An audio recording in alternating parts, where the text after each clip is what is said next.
My name is Rosie, and I'm an examinations administrator here at the Ophthalmology Foundation. And we're so looking forward to talking to you a bit more about our examinations today. Just as a quick overview, the Ophthalmology Foundation aims to improve global healthcare through education, especially in under-resourced countries, and has been in operation for the past 5 years. So we run several programs in education, in fellowships, and then our latest initiative, which is our examinations. It's very much an international organization. We have a board of directors with members globally, as well as our exam specific committee, also made up of members throughout the world.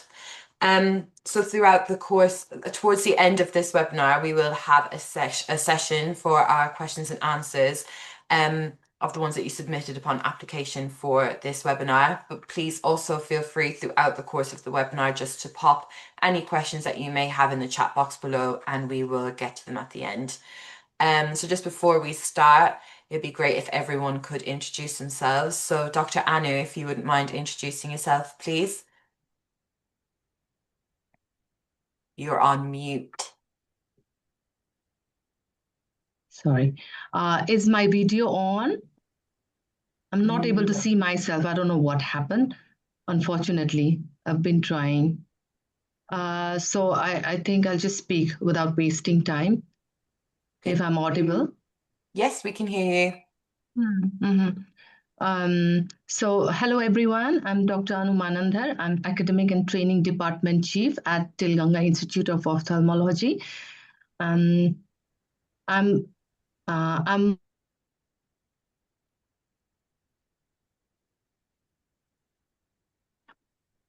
Oh, I believe Dr. Anu is rejoining as a panelist. So Nicola, if you'd like to introduce yourself in the meantime, please. Hi, I'm Nicola Quilter and I'm the Examinations Director for the Ophthalmology Foundation, previously working for COEXA and another organisation, and I come with 20 years experience of medical education and examinations. And Vicky, if you could introduce yourself, please. Hello, my name is Vicky Glossop and I'm an examinations administrator for the Ophthalmology Foundation. Thank you. And then Dr. Anu, we can see you now. So yeah, finally. welcome back. I'm so sorry. That's okay. If you'd like to introduce yourself, please. Okay, sure. So I'm Dr. Anu Manandhar. I'm Academic and Training Department Chief at Tilganga Institute of Ophthalmology in Kathmandu, Nepal. So I'm very glad that from this year onwards, we are going to be part of Ophthalmology Foundation because we are going to be the exam center for Nepal. So we are very happy to announce this. And I'm very glad to see you all, not in person, but then I've been, communicating with all of you through email, and then now we can meet through Zoom at least. You too. It's lovely to meet you. So Nicola has a presentation prepared to talk about our examinations. So Nicola, if you want to go through your presentation and then we can move through. Thank you. You're currently on mute, by the way.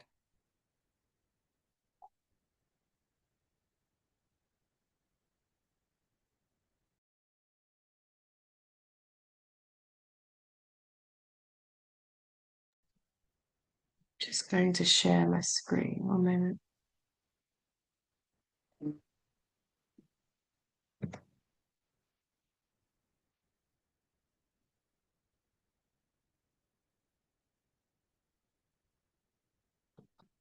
Can you see the screen? No, it's currently a blank screen. Oh, yeah, we can see it now. That's it. Sorry, I work from two screens, so it's kind of...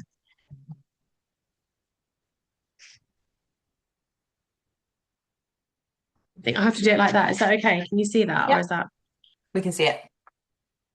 Great. Hi, everyone. Nice to welcome you to our webinar this afternoon. I'm going to talk a little bit about the Ophthalmology Foundation as a whole, and then also focus on the Ophthalmology Foundation exams.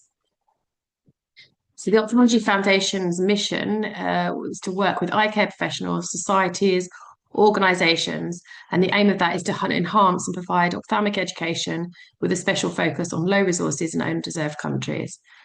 That's to help ophthalmologists become better teachers and provide training opportunities through sponsoring fellows. We commit to strengthening the ophthalmic education with an ultimate goal of improving eye care and then overall helping increase the standard of care for patients. Excuse me. At the heart of the Ophthalmology Foundation is our international board and our exams committee with members from all over the world. They ensure that the programme remains globally relevant, fair, and the board includes many senior ophthalmologists and individuals from industry. It's important that we have industry as well, because then that also helps fund our fellowships. We're currently running around 80 to 100 fellowships annually, and they are free, so they are fully funded. The committee has individuals with over 20 years experience of education, international exams, and with some also representing places like the Royal College of Ophthalmologists, Royal College of Physicians and Surgeons of Glasgow.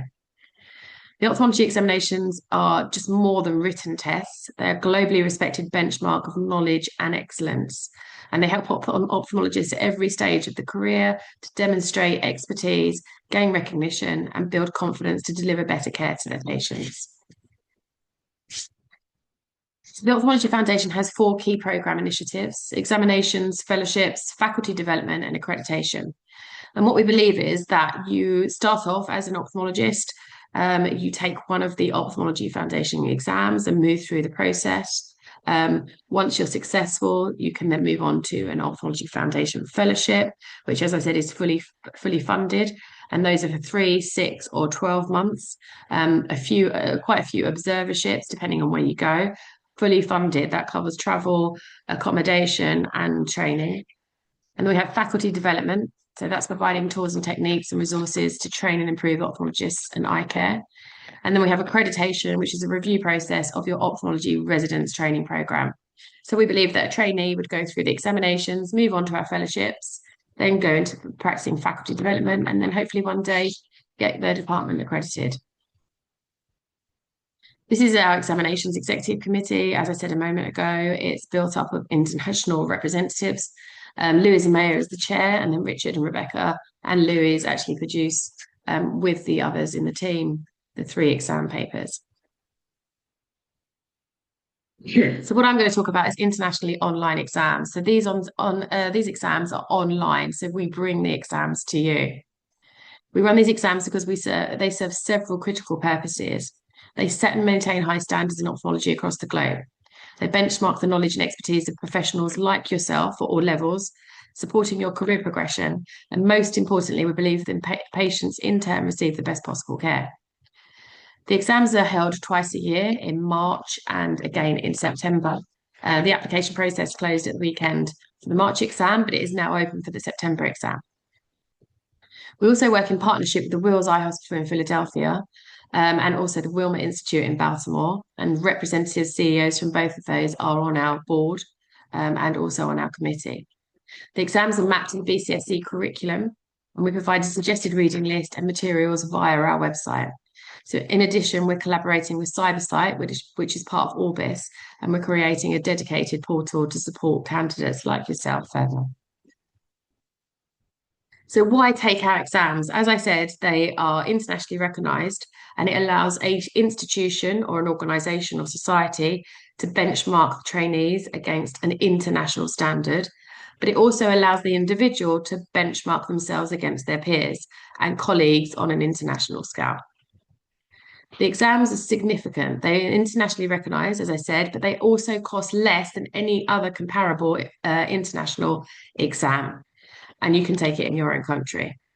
So we base our fees on the World Bank Index. So that makes it accessible and fair to all candidates from all regions. We also have implemented a 3-way payment system because we understand that fees, although they're relatively low than other countries, it's also an expense in addition to cost of living.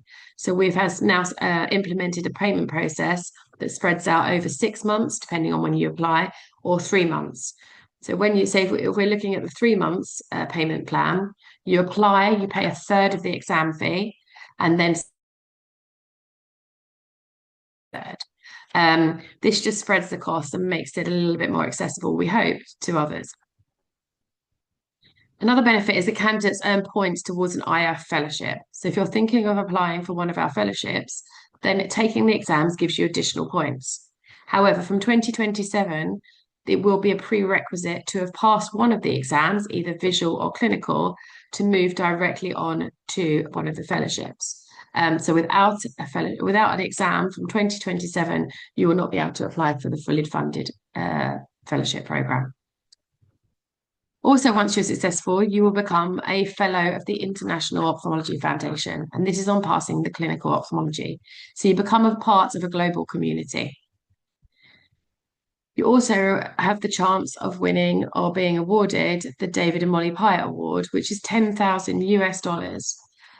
This could be used for training, it could be used for travel. And actually, I had the pleasure of informing the trainee this last year, who took the exam in Rwanda, but was actually from Ethiopia.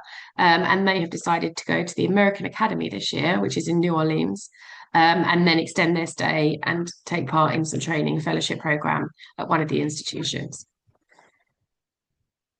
If you're a host for the exam, you are joining our global community, benchmarking your trainees, but you're also receiving an honorary FIOF, which after 5 years of hosting will become permanent. The exams are criterion referenced, and they are also used. We use an ANGOF method of standardization, and what that means is that we look at the minimal passing candidate. So we have 20 specialists, and they grade each question and derive a pass mark. So before you take the exam, the pass mark is already set. What this means is that we could have everyone that fails, not successful, or everybody could be successful. It depends on how many reach the designated mark. I spoke about the benefits. So we have 3 exams. We have visual sciences, optics and refraction, and clinical ophthalmology. The visual sciences is 120 questions over a 3-hour period and covers subjects like anatomy, embryology, pharmacology, and ophthalmic pathology. We'll have optics and refraction and instruments, which is 60 single best answer questions, which is over 1.5 hours, covering optics, refraction, and instruments. And then we have clinical ophthalmology, which is our longest exam, 160 questions over 4 hours, covering subjects like pediatric ophthalmology and strabismus, uveitis, glaucoma, and retina. This is an example question. It's visual sciences. We are not here to test language. We're not here to say that you need to be, able to write lots in English. We're looking at testing your knowledge. So you will actually see that a lot of our questions are quite repetitive in their style. So for example, we always use regarding the blood-retina barrier, which one of the following statements is most likely to be true? So we are asking which one, we're looking for one correct answer from 4 stems. You'll also see that the stems down the left-hand side are in alphabetical order. And this is purposely done because it's easily referenced when you, if you skip a question and then go back. This is an optics, refraction and instruments question. Again, we're using which one of the following, and in this case is the orientation of the streak of light when performing retinoscopy for astigmatism. Again, 4 possible answers, 1 correct answer, and again, they're alphabetical down the left-hand side. As this is an online exam, we have clinical ophthalmology, and this is very much enables us to use photographs, it enables us to use videos, so good eye movements, tables, etc. On screen, you're able to open up the photographs or the video to make them larger so that you can see them. And we use a clinical question. So this one, for example, is a scenario the photograph illustrates. So we'll refer to the photograph or the video. And again, A to D, 1 correct answer, alphabetical down the left-hand side. We are looking ahead, and I'll come to our candidate experience in a moment. So we're looking ahead and have ambitious plans. We aim to reduce the cost of the exams even further, add more partners globally, increase access to underserved regions, and expand our offering with additional fellowships. So we're not here to make a profit. We want you to pass. And any funds that we do gain, we then put back into our fellowship and exams program. And we're also looking at running subspecialty exams from the end of this year, from September. The first exams will be in retina and also glaucoma. And we hope to be working with the APAO, recent discussions in Hong Kong, to have a clinical element of that, where we will have online video links, etc. Just importantly as well, we listen to candidates and our colleagues. So if you have any feedback after this or any questions, then please let us know, because your input helps us continue to improve.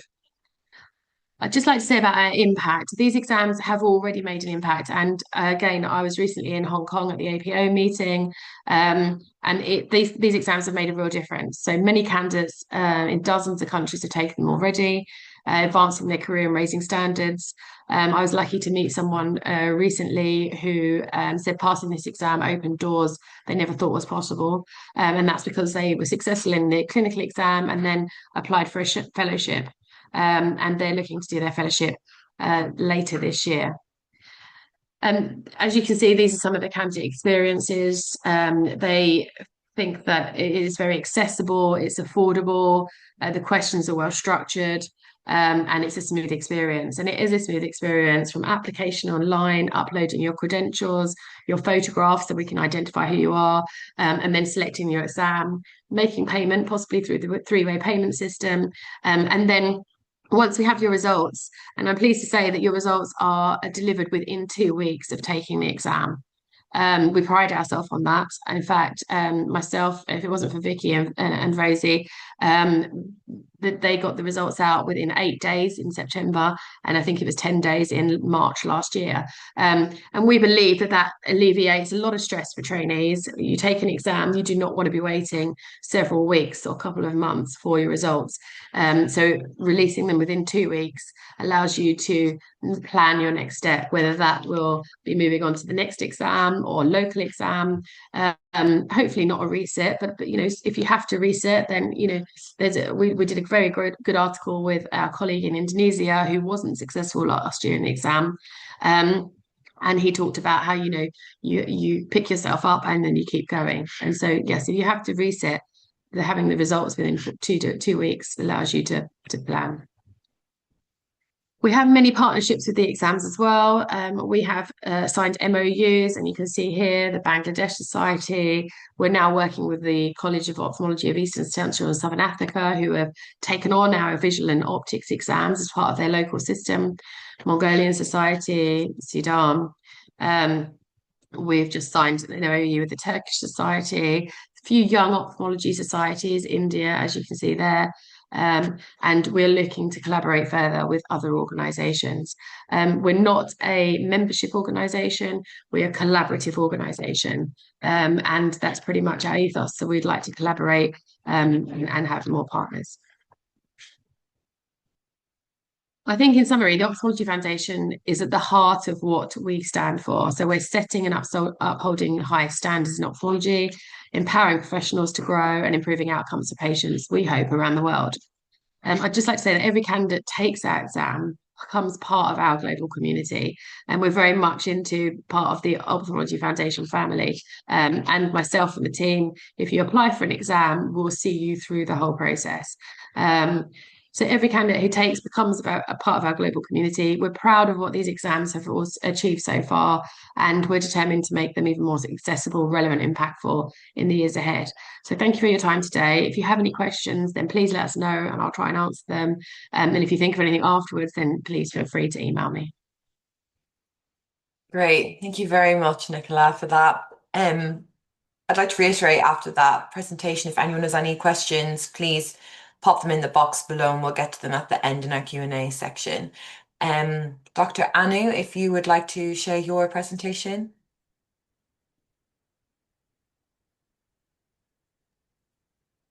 Actually, I don't have presentation. I just wanted to introduce Tilganga Institute as the exam center for the Ophthalmology Foundation. So this time in March, I think we have less candidates. After this webinar, I'm hopeful that we will have more candidates who will apply for the September examination. So I'm hoping for that. So I've been trying my best to increase the candidates. I've been communicating with the Nepal Ophthalmology Society to inform about this webinar as well, and I've included the residents as well who will be interested to take exam. And I have few queries. In fact, can I just share the queries now? Yeah, we can start going through some questions. So, as I communicated with Vicky some time back about whether or not the residents can take part in the exam, and then I came to know from Vicky that yes, they can. And few of our residents um,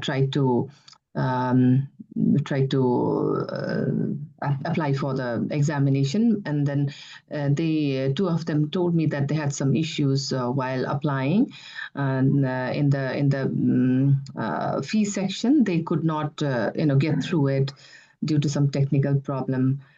So can you help us regarding that? I don't want that thing to happen to others, so that even if they are interested, they won't be able to apply for that. So is there any particular way they should apply?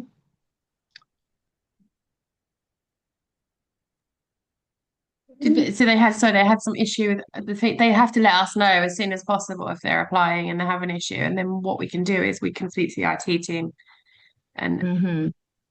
Okay, and get it sorted straight away. Yeah, so I will ask my residents exactly what problem they faced, and then I'll share in the email later on. Excellent. Yeah. Mm-hmm. Great. So shall we move on to the Q&A section if there's no further queries from you, Dr. Anu? Is that okay with you, Vicky? Yes. Great. Yes, it's okay for me. Okay. Thank you, Rosie. Do we supply a textbook list for study preparing? Yes, we do. We have a suggested reading list that is available on our website. The questions are mapped to the BCSE. However, we know that's expensive, so we're not asking you to go and purchase that. But the books that we've recommended do link with the BCSE. So there's free websites, I think there's a good one on goniotomy. So yes, feel free to look at the reading list. We're also working with Cybersight to have 250 questions on there, which are practice questions, and that will be available shortly. And we're also working on having some sample questions on our website that you can also go on and get a feel for what type of questions we're asking. Thank you. What is the fee structure for candidates from Nepal? So it's based on the World Bank Index. Our visual sciences is $250. Our optics and refraction instruments is 175, and our clinical is 350. That's US dollars. You can pay by credit card, Visa card, debit card rather, online. But if you do have difficulty transferring the fees via the system, then please let us know and we can give you the bank details to transfer directly. Thank you. How will this benefit a candidate in their future? You're working at an international standard, so it's not a license to practice. However, it could be built in if you're in society decide into your current system. But as an individual, it proves to yourself that you're successful. You're working at an international standard. We believe that if you're then going up against someone that doesn't have it in a job, for example, then you've proven that you are working at the highest level. These exams are the same equivalent, we like to say, as the Royal College of Ophthalmologists, for example. And we are working with the Royal College of Physicians in Glasgow. And I actually have a meeting on Friday to discuss reciprocity, which we hope is moving forward. So that's the kind of level that they're working at. And if we gain reciprocity with Glasgow, it also means that you able to move through their system as well. Thank you. Is a negative marking? No, there's no negative marking, I'm pleased to say. So if you are not sure of the question, you can skip it and come back to it if you have enough time, which we would advise you to do. And here's one correct answer for STEM. So you have a 25% chance of getting the question correct. So even if you're not sure, then the best thing to do is have an educated guess, because you have 25% chance of getting it right. And that could make all the difference at the end. Thank you. A question for Dr. Anu. Where in Nepal is the exam venue based? It's at Tilganga Institute of Ophthalmology itself. It's in Kathmandu, at Kathmandu. The Nepal candidates will definitely know the situation of our institute. Thank you very much. And are candidates able to contact you directly, or is it if they have any issues? Sure, no issues at all. They can directly contact with me. Thank you very much. The next question is, when would you suggest a candidate sit these examinations within their career? So we recommend, and it's a recommendation only, that the visual and optics is taken in the first, second year of training. And then it says, if successful, then the clinical is taken in the third, fourth year of training. As I said, this is a recommendation. If you're really confident and flying and you take the visual and optics and it's successful in your first year and would like to attempt the clinical in your second year, then feel free. It all depends on the individual, really. And also where it fits in. Everyone's got busy lives, and outside of work, families, extracurricular activities. So if you're feeling confident and have got the time, then obviously you can. But we don't restrict any number of attempts. And we also don't restrict when you take the exam. So you could take the visual this year and then decide to have 4 years gap and take the clinical. So it's a flexible process. And I think you need to feel confident that you're going to be successful and take it when you feel ready. Thank you. You've answered 2 extra questions in there, so that's great. Is there any exemption policies available to them? Yes, great question. So there are exemptions. We exempt trainees from our visual and optics if you have been successful in any of the UK college exams, so Glasgow, Edinburgh, Royal College of Ophthalmologists. We also exempt if you've taken a COEXA exam, which is probably unlikely if you're from Nepal, but we also exempt from ICO. So if you have taken and passed ICO visual or optics prior to and including 2022, then we will exempt you from our visual and optics and you can move directly to our clinical. Anything with the ICO after 2022, we do not accept. Thank you. The next question is ICO based. What is the difference between the exams? We're better. And I say that with confidence. I worked for the ICO for 15 years. We are different in the fact that we're online and they're paper-based. We are flexible. We bring the exam to you. So, for example, if you're unable to do it in Kathmandu, we will try to find you a centre in the remote part of Nepal if needed. We are lower cost. I think we're half the cost of the ICO exam.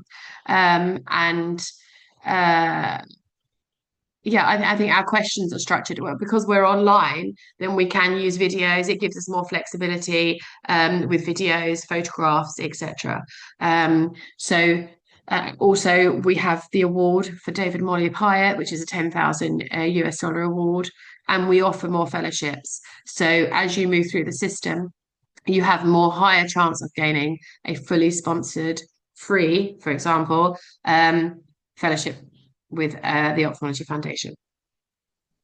Thank you. Can a candidate take the exam at home? No. So the system online has artificial intelligence built in. So it has a layer of security, which you could argue that you could take it at home. What that does is it looks for eye movements, head tilts, if you're looking in your bag or to the side, or your professor who's telling you the answers behind you. It will monitor that and let us know. And we are looking at that at real time. And believe it or not, myself, Vicky, and Rosie are up for 24 hours with the IT team, looking, because obviously it starts in one place around and then goes around the world. So we're up and we're looking for those movements and inconsistencies. But we'd like to also have it in a centre where we have a human proctor. And for us, that gives an additional layer of security for the exam. It's a high stake exam, and we need to make sure that everyone has the same benefits and same line of security. So you can't take it at home at the moment, but we do provide you a centre. You can use your own laptop. the centre has a good internet connection, and we will shut down your browsers. But we are watching, so no, you can't take it at home, unfortunately.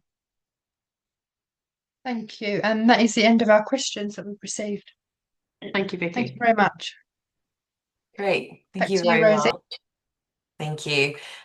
We haven't had any further questions come through, so I'm happy to end the webinar here, if you all are. And if there is anyone who has any questions to us after today, please make sure that you email us, follow us on our social media, and we are here for every step of the way when it comes to taking your examinations with us. Is there anything you would like to say, Nicola or Dr. Anu, before we end? Well, thank you so much for this webinar. I really encourage our young ophthalmologists to take exam next September and in upcoming years, because you already have heard from Nicola about the benefits of this exam. So I encourage all of you to spread the word to your friends as well who could not join the webinar today, to let them know about the benefits and go through the Ophthalmology Foundation webinar, foundation website to know more about this exam benefits. Thank you so much. Thank you very Yes, and much. I'd just like to say, Dr. Anu, thank you very much for your help in organising it today. If you have any questions, myself and the team are here to support, and we couldn't do it without Rosie and Vicky. So fire away questions in their direction, and I'm sure they'll get back to you straight away. Sure. Thank you so much. I will definitely keep in touch with all of you. Great, thank you. And I've just popped in the chat box for everyone our information, so you can email us at exams@ophthalmologyfoundation.org, or you can find us on social media just by typing in at Ophthalmology Foundation, and we'll get back to you there with any questions you may have. Great. Well, thank you very much, everyone, for coming. It was lovely to meet you, Dr. Anu, and we look forward to Thank you so hearing much, from Rose. you all soon. Yeah, Thank sure. you. Thank you, Rosie. Thank you, Thank you. Nicola. Thank Thank you, you. Vicky. Bye-bye. Bye.